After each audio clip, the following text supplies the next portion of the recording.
حضور تاجدار سلسلہ نقشبند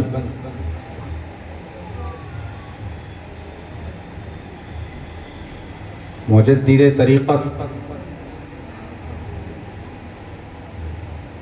امام سلسلہ خواجگان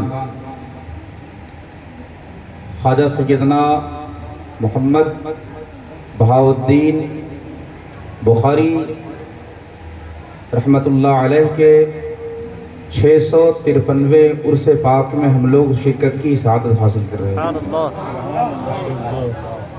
اور اس پورے جلسے کی سرپرستی اور قیادت ایسی روحانی شخصیت فرما رہی ہے جو یقیناً اس زمانے میں خواجہ نقش بند کے نائب ہیں، امام العرفاء والکملاء، زبدۃ العارفین، قدوۃ السالکین، امام سلسلہ نقش بند فی ھذا الزمان، حضور شیخ العالم علامہ شاہ احمد رضا خان مجددی نقشبندی خالدی دامت برکاتہم العالیہ، سجادہ نشین خانقاہ عالیہ نقشبندیہ خیریہ کمال پور شریف، تمام علماء کرام، شہزادگان حضور شیخ العالم، خلفائے حضور شیخ العالم، اور یہاں سے وہاں تک جتنے ہمارے برادران طریقت ہیں، سب سے پہلے آج کی اس نورانی و عرفانی مجلس میں میں انہیں خوش آمدید کہتا ہوں اور مبارکباد پیش کرتا ہوں، اور کشی نگر کے مسلمانوں، آپ کی قسمت پر رشک آتا ہے کہ اللہ تعالیٰ نے یہ سعادت آپ کے حصے میں عطا فرمائی۔ خواجہ بہاؤالدین نقشبند رحمۃ اللہ علیہ کا عرس پاک تسلسل کے ساتھ، اہتمام کے ساتھ اس سرزمین پر منایا جا رہا ہے، اور حاجی رضا علی صاحب خیری اور ان کا پورا خانوادہ قابل مبارکباد ہے کہ اپنے مرشد کے حکم پر تمام دل و جان سے قربان ہوتے رہتے ہیں اور اس عرس پاک کا اہتمام کرتے ہیں۔ ابھی مجھ سے پیشتر شہزادہ حضور شیخ العالم حضرت مولانا ابو الخیرات مفتی محمد اویس رضا خیری نقشبندی دامت ظلہ العالی کی تقریر پرتنویر آپ نے سماعت کی، بہت ہی عارفانہ متصوفانہ گفتگو آپ نے کی جو واقعی اہل علم کے مجمع کے شایان شان ہے، اور یقیناً یہ مجمع اس کا متحمل ہے، اور جس رنگ میں آج ہم اس پورے مجمع کو اور برادران طریقت کو رنگا ہوا دیکھتے ہیں، وہ رنگ صبغۃ اللہ ہے، وَمَنْ أَحْسَنُ مِنَ اللَّهِ صِبْغَةً، اللہ کے رنگ سے بہتر، اہل اللہ کے رنگ سے بہتر اور کون سا رنگ ہے؟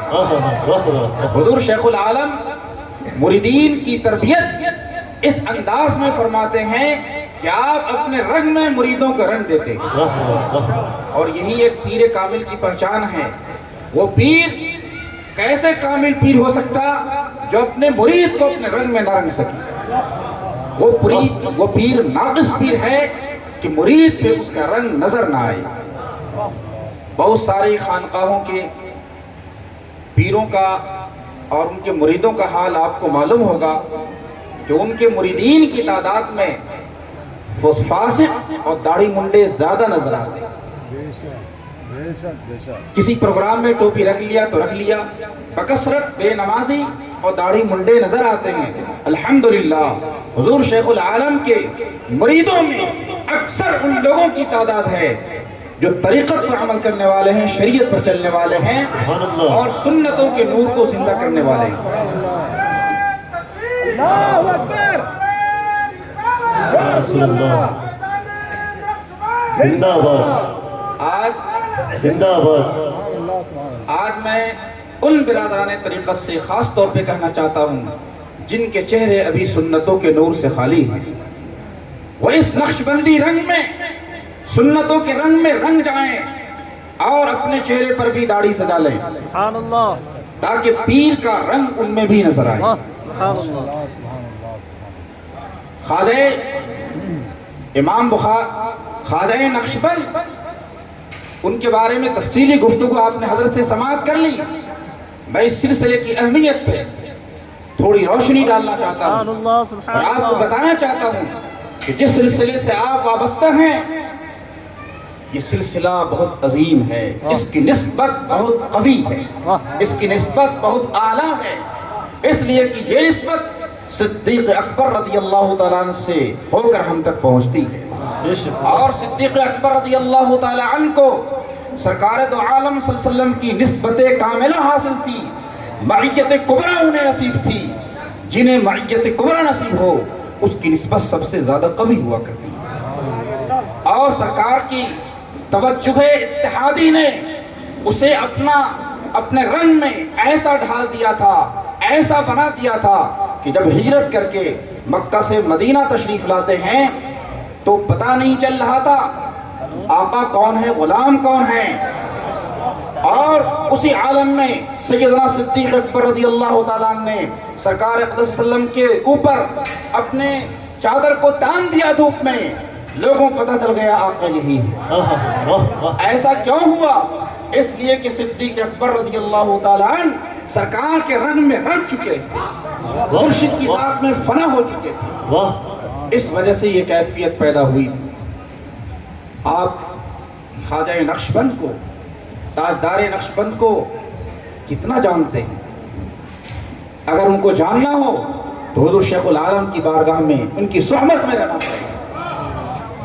وہ بخارا کی سرزمین، ازبکستان کا وہ علاقہ آج نہیں بلکہ عہد اسلامی سے اسلام کی تعلیم، ثقافت اور تمدن کا مرکز رہا.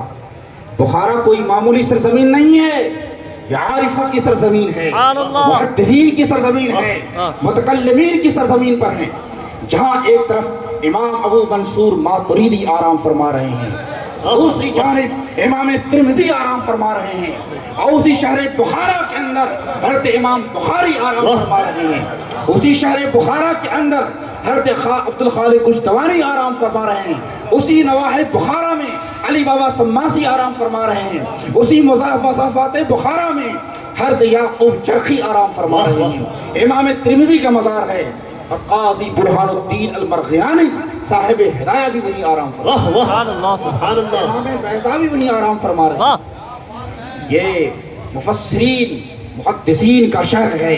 ایک قبرستان ایسا ہے وادی فرغانہ میں جو بخارا کے اندر آتا ہے. 400 ایسے محدثین اس قبرستان میں لیٹے ہوئے ہیں جن کا نام محمد ہے. سبحان اللہ. مسلم الثبوت محدثین کو وہاں دفن کیا گیا.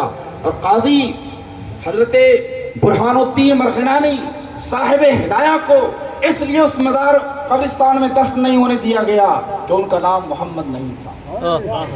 ایسے ایسے ہیرے جواہرات وہاں موجود ہیں.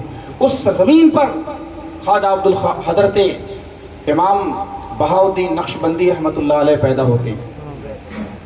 خواجہ بہاؤالدین نقشبند سے اس سلسلے کو ایک وسعت حاصل ہوئی.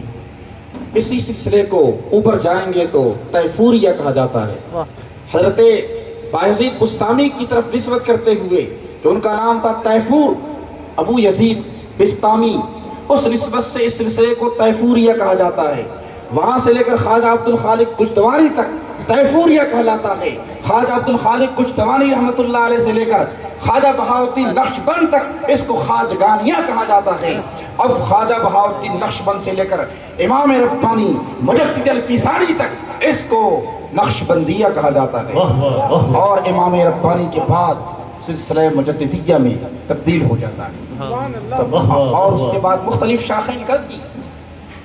ہما شیران جہاں دری سلسلہ اند، دنیا کے بڑے بڑے شیر اس سلسلے کے اندر موجود ہیں. آپ طریقت کے جتنے بھی سلسلے ہیں ان کو اٹھا کر دیکھ لیں، جتنے بڑے بڑے اولو العزم طریقت کے شیر اس سلسلے ملیں گے اور کہیں آپ کو نہ ملیں گے۔ خواجہ بایزید بستامی رحمۃ اللہ علیہ اتنے بڑے بزرگ ہیں، فرماتے ہیں غصت لجت المعارف طلبا للوقوف على عین الحقیقت المحمدیہ فإذا بینی وبینها الف حجاب من نور لو دنوت من الحجاب الاول لاحترقت۔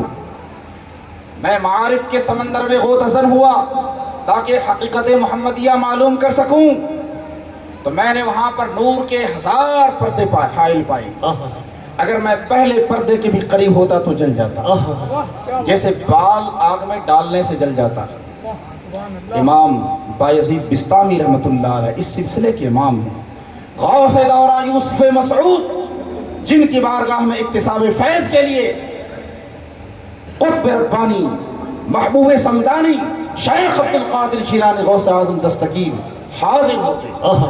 اس واقعے کو صاحب بہجت الاسرار علامہ ابو الحسن یوسف شنوفی رحمۃ اللہ علیہ نے لکھا ہے، جس زمانے میں حضرت غوث دورہ یوسف ابو یوسف الحمدانی رحمۃ اللہ علیہ بغداد میں درس دیا کرتے تھے، 60 سال تک آپ نے مسند ارشاد کو سنبھالا۔ بغداد کے مدرسہ نظامیہ میں آپ کا واعظ ہوا کرتا تھا، محدثین علماء آپ کے واعظ میں شرکت کیا کرتے تھے۔ اسی زمانے میں معلوم ہوا ایک قطب عالم ہیں، ایک غوث ہیں جنہیں ابو یوسف الحمدانی کہا جاتا ہے، ان کی زیارت کے لیے حضور غوث پاک تشریف لے گئے، غار میں تھے، وہاں نظر نہ آئے، پتہ چلا تھا خانے کے اندر ہیں۔ آپ وہاں پہنچے، سرکار غوث پاک رضی اللہ تعالیٰ عنہ کو انہوں نے بہت ساری چیزیں عطا فرمائی۔ وہ فرماتے ہیں کہ میری مشکلات کو حضور غوث ابو یوسف الحمدانی نے ختم کر دیا، میری مشکلات کو حل فرما دیا، اور بشارت دی کہ عبد القادر ایک دن تمام ولیوں کے گردن پر آپ کا قدم ہوگا۔ یہ بشارت آپ نہیں دی تھی، اور آپ نے فرمایا اے عبد القادر تم باز کیوں نہیں کہتے؟ آپ نے فرمایا میں عجمی ہوں، کیسے باز کہوں؟ آپ نے فرمایا باز کہو، آپ کے پاس حدیث تفسیر فقہ کے علوم ہیں، آپ کو باز کہنا ہے۔ اس کے بعد سے حضور غوث پاک نے باز کا سلسلہ شروع فرما دیا۔ سبحان اللہ۔ خواجہ ابو الحسن خرقانی جن کی دعا سے ہندوستان میں محمود غزنوی کو فتوحات حاصل ہوئی۔ محمود غزنوی کن کا مرید؟ حضرت ابو الحسن خرقانی کے مرید ہیں۔ امیر تیمور کس کا مرید؟ خواجہ عبید اللہ حرار کے مرید ہیں۔ یہ امیر تیمور خواجہ عبید اللہ حرار سے بڑی محبت رکھا کرتے تھے، اور ان کے ساتھ بڑے واقعات پیش آئے۔ اور خواجہ امیر کولال رحمۃ اللہ علیہ خود دیکھیں یہ کتنے بڑے درجے کے بزرگ ہیں، کشتی لڑا کرتے تھے، پہلوانی لڑنا ان کا مشغلہ تھا، شوق تھا۔ حضرت علی بابا سماسی رحمۃ اللہ علیہ کا گزر ہوا، اور آپ نے اس اکھاڑے کو ملاحظہ فرمایا تو غور سے دیکھنے لگ گئے۔ ایک شخص نے پوچھا حضور یہ لہو و لعب کی مجلس ہے، بدعت ہے، آپ اسے غور سے دیکھ رہے ہیں؟ آپ نے فرمایا تمہیں معلوم نہیں میں شکار کرنے کے لیے آیا ہوں، میں اپنے شکار کو دیکھ رہا ہوں، اپنے شکار کی تلاش میں ہوں۔ ایک مرد ہے اس کے اندر جس کا میں شکار کرنے کے لیے آیا ہوں، اور وہ کشتی لڑ رہے ہیں۔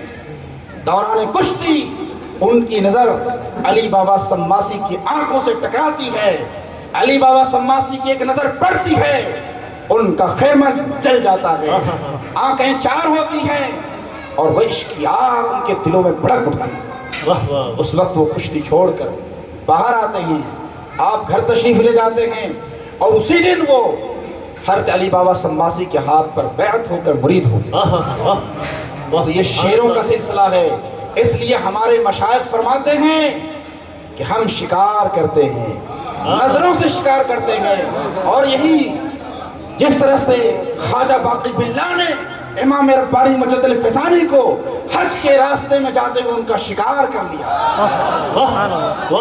حج کے لیے جا رہے تھے, شکار کر لیا, 2.5 مہینے تک اپنی خدمت میں رکھا. اور اس زمانے میں اگر کوئی ایسا مرشد کامل نظر آتا ہے تو سوائے حضور شیخ العالم کے اور کوئی ذات نظروں میں جچتی ہی نہیں. کیا قلوب کا ایسا شکار فرماتے ہیں کہ پھر وہ بچ کے نکل نہیں پاتا.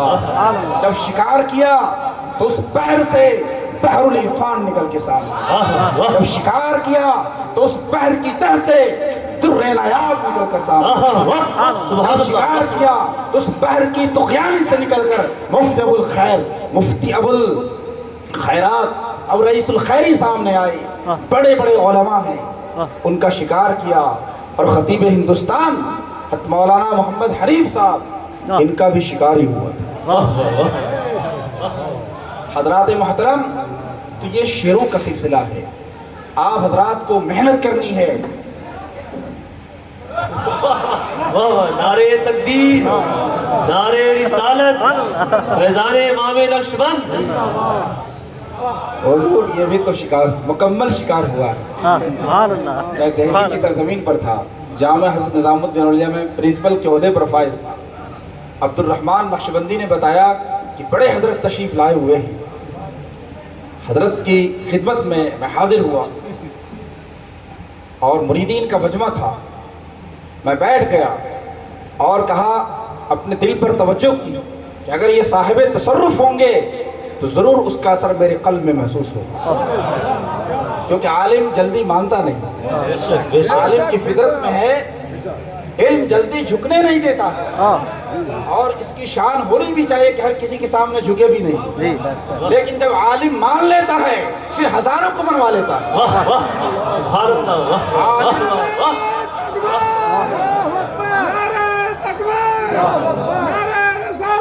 عالم جلدی مانتا نہیں, اور اگر مان لیا تو ہزاروں کو منوا لیتا ہے. اور شکار کرنا کوئی آسان کام نہیں. ایک عالم, حضور فرماتے ہیں ایک عالم 1000 پر بھاری ہے. فقیہ واحد اشد علی الشیطان من 1000 عابد. سبحان اللہ, سبحان اللہ. حضرت نے توجہ فرمائی, اس وقت قلب میں حرارت سی محسوس ہوئی, گرمی محسوس ہوئی, فیضان کا احساس ہوا. میں نے دل میں جان لیا کہ آپ مرشد کامل ہے. فوراً حضور کے ہاتھ پر ہم نے ہاتھ دے دی اور نسبت نقشبندیہ حاصل کر لیا. اور یقیناً سبحان اللہ, سبحان اللہ, یہ ایسی عظیم نسبت ہے, اس کو حاصل کر لیں. میں نے کتاب میں پڑھا تھا, نفحات الانس میں علامہ جامی نے لکھا ہے. اور علامہ جامی کون ہے جانتے ہیں؟ جن کی شرح جامی آپ پڑھتے ہیں, علامہ جامی پکے نقشبندی. اور ایک راز اور کھولتا ہوں آپ کو, آپ کے سامنے. علامہ میر سید شریف جرجانی, جن کی نحویر پڑھے بغیر کوئی عالم نہیں بنتا.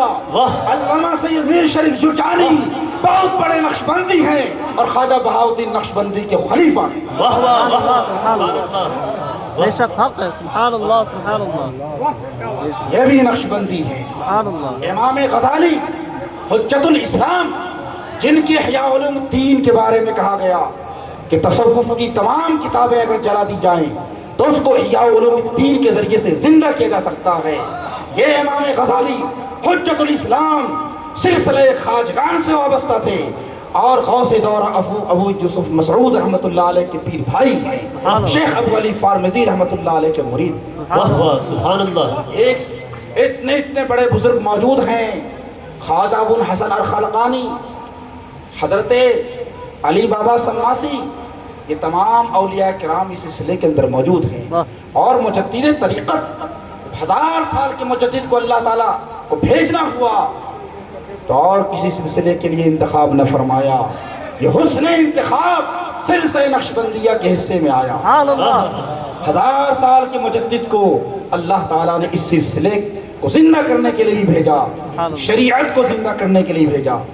میں نے کتاب میں پڑھا تھا, عرض کر رہا تھا, صاحب مناقب الاصفیاء نے لکھا ہے, علامہ جامی نے لکھا ہے یہ حضرت شیخ نجم الدین کبرا خاصوی رحمۃ اللہ علیہ کے اوپر صبح کے وقت میں کیفیت طاری ہوتی تھی، اور اس جذب کے عالم میں اگر کسی پر نگاہ پڑ جاتی تو وہ شخص ولی بن جاتا تھا۔ اس لیے ان کا لقب ولی تراش ہو گیا۔ اس زمانے کے ولی تراش خواجہ نجم الدین کبرا خاصوی تھے، اور اگر اس زمانے میں آپ کو ولی تراش دیکھنا ہو تو حضور شیخ العالم کی ذات۔ سبحان اللہ، نعرہ تکبیر، نعرہ رسالت، فیضان تاجدار نقشبند، نعرہ تکبیر، واہ واہ واہ۔ اور ولی تراش ہے، ایک نگاہ میں دل کی دنیا بدل دیتے ہیں۔ مردے کو زندہ کرنا اور ہے، کرامتیں دکھانا اور ہے، لیکن قلب کو زندہ کر دینا اور ہے۔ حضرات گرامی، ہمارے مجدد سلسلہ طریقت اور مجدد دین حضرت امام ربانی مجلد فسانی رحمۃ اللہ علیہ فرماتے ہیں کہ ہمارا سلسلہ نقشبندیہ اس کی بنیاد تعلیم و تعلم پر ہے۔ اس میں پیری مریدی صرف کلاہ کلاہ اور خرقہ پر نہیں ہے، شجرہ پر نہیں ہے کہ شجرہ دے دیا، خلافت دے دی اور کام ختم ہو گیا، ایسا نہیں ہے، بلکہ پیری اور مریدی یہاں پر تعلیم و تعلم پر موقوف ہے۔